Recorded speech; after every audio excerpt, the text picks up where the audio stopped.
அனைவருக்கும் வணக்கம். இது உங்கள் கரூர் கிளாசிக் கிச்சன். இன்றைக்கி நம்ம ரெஸ்டாரண்ட்ஸில் கிடைக்கிற மாதிரி ஒரு cream of mushroom soup recipe தான் பார்க்க போகிறோம். இது நாங்கள் வயநாடு போயிருந்தப்போ வில்டன் ஹோட்டலில் சாப்பிட்டு பிரத்துவுக்கு ரொம்பவே பிடிச்சி போச்சுங்க. அவளுக்காக வீட்டில் செஞ்ச இந்த சூப் ரெசிபி உங்கள் கூட நான் ஷேர் பண்ணிக்கிறேன். வாங்க எப்படி செய்யலாங்கிறத பார்க்கலாம்.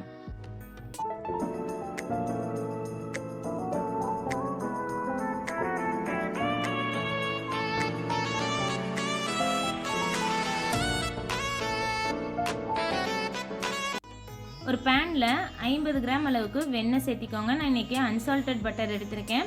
சப்போஸ் நீங்கள் சால்டட் பட்டர் சேர்த்துற மாதிரி இருந்தால் உப்பு சேர்த்தும் போது கவனமாக இருங்க. ஏன்னா வெண்ணெயிலையும் உப்பு இருக்கும், அப்புறம் உப்பு கறிக்க ஆரம்பிச்சிடும். வெண்ணெய் நல்லா உருகி வந்ததுக்கப்புறமா இதில் பெரிய 6 பல் பூண்டை நல்லா பொடியாக நறுக்கி உள்ளே சேர்த்து அது நல்லா பொரிஞ்சு வர அளவுக்கு வறுத்து எடுத்துக்கணும். நல்லா பூண்டு வாசம் வர அளவுக்கு வறுபட்டோன்னே இதில் 1 கப் அளவுக்கு பொடியாக நறுக்குன பெரிய வெங்காயம் 1 எடுத்துருக்கேங்க. உங்களுக்கு சைஸ் சின்னதாக இருந்தால் 2 கூட எடுத்துக்கலாம். வெங்காயம் நல்லா வதங்கி வந்ததுக்கப்புறம் 200 கிராம் அளவுக்கு காளானை சுத்தம் பண்ணி கழுவிட்டு பொடியாக நறுக்கி உள்ளே சேர்த்திருக்கோம். நல்லா மீடியம் ஃப்ளேமில் வச்சு ஒரு 6லேருந்து 8 நிமிஷம் மூடி போட்டு வேக வைங்க. காளானில் இருக்க தண்ணியெல்லாம் விட்டு நல்லா வெந்து வரும். அந்த தண்ணி சுண்டுற அளவுக்கு வெங்காயம், பூண்டு, காளான், வெண்ணெய் இதெல்லாம் நாளும் சேர்ந்து நல்லா வதங்கி வந்ததுக்கப்புறமா இந்த ஸ்டேஜில் நம்ம இந்த காளானுக்கும் வெங்காயத்துக்கும் தேவையான அளவுக்கு மிளகுத்தூளும் உப்பும் சேர்த்திக்கலாம். நான் இன்றைக்கி ஒரு 1/2 டேபிள் ஸ்பூன் அளவுக்கு மிளகுத்தூளும் தேவையான அளவுக்கு உப்பும் சேர்த்து நல்லா பெரட்டி விட்டுக்கிறேன். தண்ணி விட்டு வெந்து வந்ததுக்கப்புறமா நீங்கள் மிளகுத்தூள் சேர்த்தினீங்கன்னா காளானில் நல்லா பிடிச்சி வெந்து வந்துடுங்க. இந்த மாதிரி கலந்ததுக்கப்புறமா இதில் பாதி அளவு மட்டும் நான் மிக்சர் ஜாருக்கு மாற்றிக்கிறேன். அதை அரைச்சி நம்ம பேஸ்ட்டாக எடுத்துக்கிறோம். உங்களுக்கு வாயில் கடிப்பட்டு வந்தால் நல்லாயிருக்கும்னு நினச்சிங்கன்னா பாதியை மட்டும் அரைச்சி ஊற்றிக்கோங்க. இல்லைன்னா எல்லா கலவையுமே நீங்கள் அரைச்சி கூட ஊற்றிக்கலாம்.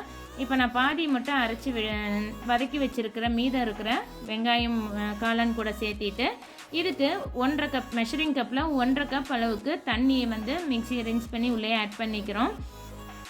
தண்ணி விட்டு எல்லாம் அளந்து ஊற்றுனதுக்கப்புறமா ஒரு 1/2 டீஸ்பூன் போல் கார்ன்ஃப்ளவர் சேர்த்திக்கோங்க. சூப் கொஞ்சம் ஒரு கிளேஸும் கொடுக்கும். கார்ன்ஃப்ளவர் கொஞ்சம் திக்காக இருக்கும், ஹெல்ப்ஃபுல்லாக இருக்கும். தண்ணி கன்சிஸ்டன்சி உங்களோட விருப்பம் தான். இந்த சூப்பை பொறுத்த வரைக்கும் கொஞ்சம் திக்காக தான் இருக்குங்க. இதுக்கப்புறமா ஒரு 1/2 கப் அளவுக்கு ஃப்ரெஷ் க்ரீம் சேர்த்தி நல்லா கைவிடாமல் கிளறி விட்டிங்கன்னா நம்ம சேர்த்தி இருக்கிற ஃப்ரெஷ் க்ரீமும் காளான் அரைச்சி போட்டிருக்கோம், அதுவும் கார்ன்ஃப்ளவர் எல்லாம் சேர்ந்து சூப் கொஞ்சம் நேரத்துலையே திக்காக ஆரம்பிச்சிரும். நல்லா திக்காகிற சமயத்தில் நீங்கள் டேஸ்ட் பண்ணி பார்த்துட்டு காரமும் உப்பும் பத்தலைன்னா இன்னும் கொஞ்சமாக மிளகுத்தூளும் உப்பும் சேர்த்திக்கலாம். இந்த மாதிரி கலந்து விட்டிங்கன்னா அந்த நம்ம சேர்த்துன கார்ன்ஃப்ளவர் கட்டி இல்லாமல் மட்டும் பார்த்துக்கோங்க. இந்த மாதிரி கிளறி விட்டு இந்த கன்சிஸ்டன்சி வர்ற வரைக்கும் கிளறி விட்டு நீங்கள் அடுப்பை ஆஃப் பண்ணிடலாம். ஒரு கொதி வந்தோடனே நம்மளோட மஷ்ரூம் சூப் ரெடி. இதை சர்வ் பண்ணுறதுக்கு கூட பிரெட் ஸ்டிக்ஸ் வச்சு கொடுப்பாங்க. கார்லிக் ப்ரெட்டும் நீங்கள் யூஸ் பண்ணிக்கலாம். இல்லைன்னா சாதாரண நம்ம கிடைக்கிற மில்க் ப்ரெட்டை இந்த மாதிரி ஸ்லைஸாக கட் பண்ணி அது 2 பக்கமும் வெண்ணெய் தடவி கல்லில் வச்சு டோஸ்ட் பண்ணிக்கோங்க. இந்த டோஸ்ட் ரொம்ப டோஸ்ட் ஆகக்கூடாது. லேசாக இந்த வெண்ணெய் உருகி ப்ரெட்டு ஸ்டிஃப் ஆகிற அளவுக்கு மட்டும் டோஸ்ட் பண்ணால் போதும். இந்த ப்ரெட்டு வெறும் வெண்ணெயில் டோஸ்ட் பண்ணால் பிளாண்டாக இருக்கும். அதனால் இது கூட மேலே 2 பக்கம் திருப்பி போட்டு வெண்ணெய் உருகுனதுக்கப்புறமா கொஞ்சமாக சில்லி ஃப்ளேக்ஸும் பெப்பரும் சால்ட்டும் தூவி 2 சைடும் ஈவனாக டோஸ்ட் ஆகிற மாதிரி டோஸ்ட் பண்ணி எடுத்திங்கன்னா நம்மளோட ப்ரெட்டு ரெடி ஆகிடுங்க. இந்த ப்ரெட்டு கூட இந்த சூப் கூட இந்த ப்ரெட்டை பிச்சு போட்டு சாப்பிடும்போது டேஸ்ட் ரொம்பவே இன்னுமே நல்லாயிருக்கும்.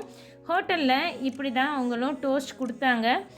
பிரத்துவுக்கு மெயினாக அந்த சூப்பில் ப்ரெட்டு போட்டு சாப்பிட்றதுக்கு ரொம்பவே பிடிச்சிருந்தது. அதனால் அவளுக்கு நான் கொடுக்கும்போதே ப்ரெட் ஸ்லைசஸோடு தான் கொடுத்தேன். நீங்களும் ட்ரை பண்ணி பாருங்கள். ஹோட்டலில் கிடைக்கிற அதே டேஸ்ட் நமக்கு வீட்லேயும் கொண்டு வர முடியும்.